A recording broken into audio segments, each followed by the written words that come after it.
Hello ಸ್ನೇಹಿತರೆ, ಇವತ್ತಿನ recipe ಏನಪ್ಪ ಅನ್ನೋದಾದರೆ, ಮಕ್ಕಳ ಲಂಚ್ ಬಾಕ್ಸ್ಗೆ ನೀವು ಈ ರೀತಿಯಾಗಿ, ಇವಾಗ ಮಕ್ಕಳು ಬರೀ ಚಪಾತಿ ಅಂದರೆ ತಿನ್ನೋದಿಲ್ಲ ಅಲ್ವಾ, ಈ ರೀತಿಯಾಗಿ ವೆಜ್ ರೋಲ್ನ ಮಾಡಿಕೊಟ್ರೆ ತುಂಬ ಇಷ್ಟಪಟ್ಟು ತಿಂತಾರೆ. ಅದೇ ಚಪಾತಿ ಅಂತ ಅಂದರೆ ಮಕ್ಕಳು ತಿನ್ನೋದಿಲ್ಲ ಅಲ್ವಾ, ಅವ್ರಿಗಾಗಿ ಈ ರೆಸಿಪಿ ಸ್ನೇಹಿತರೆ. ಬನ್ನಿ ಹೇಗೆ ಮಾಡೋದು ನೋಡೋಣ. ಮೊದಲೇದಾಗಿ ಒಂದು ಕುಕ್ಕರಲ್ಲಿ ನೆನೆಸಿ ಮತ್ತು ಮೊಳಕೆ ಬರೆಸಿರುವಂಥ ಕಡಲೆಕಾಳನ್ನು ನಾನಿಲ್ಲಿ ತೊಗೊಂಡಿದ್ದೀನಿ. ಒಂದು ಬಟ್ಲಷ್ಟು ತೊಗೊಂಡು ಅದಕ್ಕೆ ನೀರನ್ನು ಸೇರಿಸಿ, ಸ್ವಲ್ಪ ಉಪ್ಪನ್ನು ಸೇರಿಸಿ ಒಂದು 5ರಿಂದ 6 ವಿಜಲ್ ನಾನು ಇದನ್ನು ಬೇಯಿಸ್ಕೊಂಡು ಬರ್ತೀನಿ. ಕಡಲೆಕಾಳು ಇಷ್ಟು ಬೆಂದರೆ ಸಾಕಾಗುತ್ತೆ. ಇವಾಗ ಇದಕ್ಕೆ ತರಕಾರಿ ಸೇರಿಸೋಣ. ಒಂದು ಬೀಟ್ರೂಟ್ ತೊಗೊಂಡಿದ್ದೀನಿ, ನಂತರ ಒಂದು ಆಲೂಗೆಡ್ಡೆ, ಹಾಗೆ ಒಂದು ಬಟ್ಲಷ್ಟು ನಾನಿಲ್ಲಿ ಸ್ವೀಟ್ ಕಾರ್ನ ತೊಗೊಳ್ತಾ ಇದ್ದೀನಿ. ಮತ್ತು ಇದಿಷ್ಟನ್ನು ನಾವು ಬೇಯಿಸ್ಕೋಬೇಕಾಗುತ್ತೆ ಸ್ನೇಹಿತರೆ. ಇದು 1-2 ವಿಜಲ್ ಬೇಯಿಸ್ಕೊಂಡ್ರೆ ಸಾಕಾಗುತ್ತೆ. ತರಕಾರಿ ಎಲ್ಲ ಬೇಯೋಷ್ಟರಲ್ಲಿ ವೆಜ್ ರೋಲ್ಗೆ ಗ್ರೀನ್ ಚಟ್ನಿನ ಮಾಡ್ಕೊಳ್ಳೋಣ.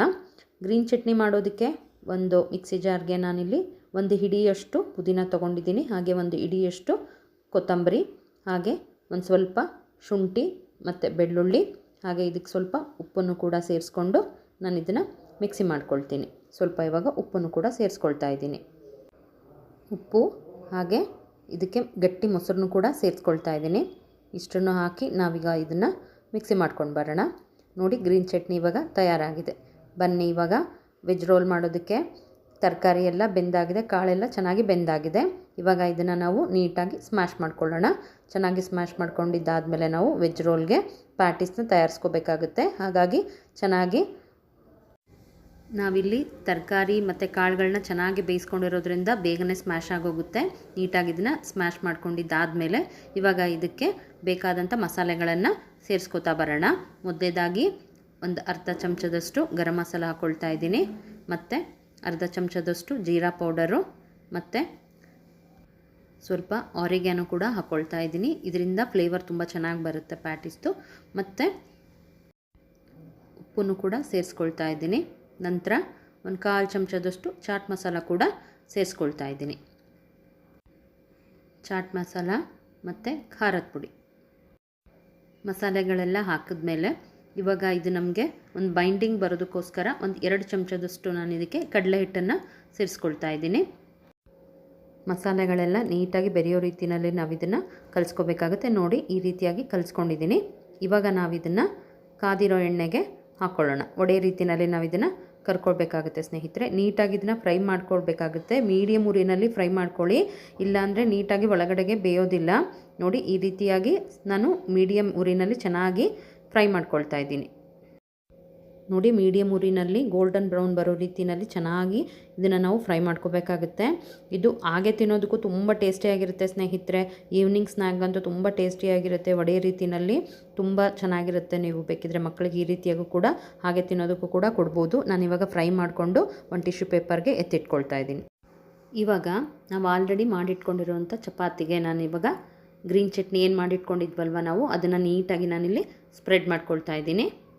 ನೋಡಿ, ಗ್ರೀನ್ ಚಟ್ನಿನ ನಾವು ಮನೆಯಲ್ಲೇ ಮಾಡಿಕೊಂಡ್ರೆ ಆ ಟೇಸ್ಟೇ ಡಿಫ್ರೆಂಟ್ ಆಗಿರುತ್ತೆ ಸ್ನೇಹಿತರೆ. ಫ್ಲೇವರ್ ತುಂಬ ಚೆನ್ನಾಗಿರುತ್ತೆ. ನಂತರ ನಾನಿವಾಗ ಏನು ಪ್ಯಾಟೀಸ್ ನಾವು ಮಾಡಿಟ್ಕೊಂಡಿದ್ವಲ್ವ ಅದನ್ನು ಈ ರೀತಿಯಾಗಿ ನಾನು ಜೋಡಿಸ್ಕೊಳ್ತಾ ಹೋಗ್ತಾ ಇದ್ದೀನಿ. ನೀವು 2 ಆದರೂ ಹಾಕಿ ಅಥವಾ 3 ಆದರೂ ಹಾಕಿ.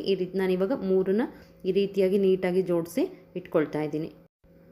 ನಂತರ ಇದ್ರ ಮೇಲ್ಗಡೆಗೆ ನಾನು ಹಸಿ ತರಕಾರಿನೂ ಕೂಡ ಜೋಡಿಸ್ಕೊಳ್ತಾ ಬರ್ತಾ ಇದ್ದೀನಿ. ಮಕ್ಕಳು ಹಸಿ ತರಕಾರಿ ಹಾಗೆ ತಿನ್ನಲ್ಲ ಅಲ್ವಾ, ಈ ರೀತಿಯಾಗಿ ರೋಲ್ ಮಾಡಿಕೊಡಿ ಸ್ನೇಹಿತರೆ. ಏನು ತರಕಾರಿ ಇದ್ದರೂ ಅವ್ರಿಗೆ ಗೊತ್ತೇ ಆಗೋಲ್ಲ, ಹಾಗೆ ತಿಂದ್ಬಿಡ್ತಾರೆ. ನೋಡಿ, ನಾನಿವಾಗ ಕುಕುಂಬರ್ನ ನೀಟಾಗಿ ಜೋಡಿಸ್ಕೊಳ್ತಾ ಇದ್ದೀನಿ. ಸಣ್ಣಕ್ಕೆ ಹೆಚ್ಕೊಂಡಿದ್ದೀನಿ ಉದ್ದಕ್ಕೆ. ನಂತರ ಇದಕ್ಕೆ ನಾನು ಹಸಿ ಟೊಮೊಟೊನೂ ಕೂಡ ಮೇಲ್ಗಡೆಗೆ ಈ ರೀತಿಯಾಗಿ ಜೋಡಿಸ್ಕೊಳ್ತಾ ಬರ್ತಾ ಇದ್ದೀನಿ. ನಂತರ ಹಸಿ ಈರುಳ್ಳಿ, ಇದನ್ನು ಕೂಡ ನಾನು ನೀಟಾಗಿ ಸ್ಲೈಸ್ ಮಾಡ್ಕೊಂಡಿದ್ದೀನಿ ಉದ್ದುದಕ್ಕೆ. ಅದನ್ನು ಕೂಡ ನಾನು ಈ ರೀತಿಯಾಗಿ ಜೋಡಿಸ್ಕೊಂಡು ಮೇಲ್ಗಡೆಗೆ ಹಾಕ್ಕೊಳ್ತಾ ಇದ್ದೀನಿ. ನಂತರ ನಾವು ಇದ್ರ ಮೇಲ್ಗಡೆ ಇವಾಗ ಟೊಮೊಟೊ ಕೆಚಪ್ ಹಾಕ್ಕೊಳ್ಳೋಣ. ಟೊಮೊಟೊ ಕೆಚಪ್ ಎಷ್ಟು ಬೇಕಾದರೂ ನೀವು ಇದ್ರ ಮೇಲ್ಗಡೆಗೆ ಸ್ಪ್ರೆಡ್ ಮಾಡ್ಕೋಬೋದು. ಟೊಮೊಟೊ ಕೆಚಪ್ ಹಾಕಿದ ಮೇಲೆ ಮತ್ತೆ ಸ್ವಲ್ಪ ಮೇಲ್ಗಡೆಗೆ ಗ್ರೀನ್ ಚಟ್ನಿ ಕೂಡ ಹಾಕ್ಕೊಳ್ತಾ ಇದ್ದೀನಿ.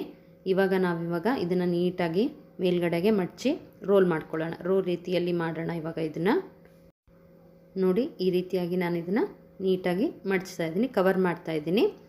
ಇಷ್ಟು ಮಾಡಿ ಇದನ್ನು ನೀಟಾಗಿ ನಾವು ಕಟ್ ಮಾಡಿದ್ರೆ ಖಂಡಿತವಾಗ್ಲೂ ಮಕ್ಕಳು ಯಾಕೆ ತಿನ್ನಲ್ಲ ಹೇಳಿ. ಇದನ್ನು ಈವ್ನಿಂಗ್ ಸ್ನ್ಯಾಕ್ ಆಗೋ ಕೂಡ ನೀವು ಮಾಡಿಕೊಡ್ಬೋದು ಸ್ನೇಹಿತರ. ಪ್ಯಾಟೀಸ್ನ ಹಿಂದಿನ ದಿನವೇ ಸ್ವಲ್ಪ ನೀವು ಅದಕ್ಕೆಲ್ಲ ತಯಾರಿ ಮಾಡಿಟ್ಕೊಂಡ್ರೆ ಬೆಳಗ್ಗೆ ಎದ್ಬಿಟ್ಟು ಅದನ್ನ ಫ್ರೈ ಮಾಡಿ ಈ ರೀತಿಯಾಗಿ ಮಕ್ಕಳ ಲಂಚ್ ಬಾಕ್ಸ್ಗೆ ಬೇಗ ಮಾಡಿಕೊಡ್ಬೋದು. ಅಥವಾ ಈವ್ನಿಂಗ್ ಸ್ನ್ಯಾಕಿಗೂ ಕೂಡ ದೊಡ್ಡವರು ಎಲ್ಲರೂ ಇಷ್ಟಪಡುವಂತಹ ವೆಜ್ ರೋಲ್ ನಿಮಗೂ ಇಷ್ಟ ಆಗಿದ್ದರೆ, ಈ ರೆಸಿಪಿ ನಿಮಗೆ ಇಷ್ಟ ಆಗಿದ್ದರೆ ಲೈಕ್ ಮಾಡೋದನ್ನು ಮರಿಬೇಡಿ. ಹಾಗೆ ಚಾನಲನ್ನು ಸಬ್ಸ್ಕ್ರೈಬ್ ಮಾಡದೆ ನೋಡ್ತಾ ಇದ್ದರೆ ಪ್ಲೀಸ್ ಚಾನಲ್ನ ಸಬ್ಸ್ಕ್ರೈಬ್ ಮಾಡಿ ನೋಡಿ.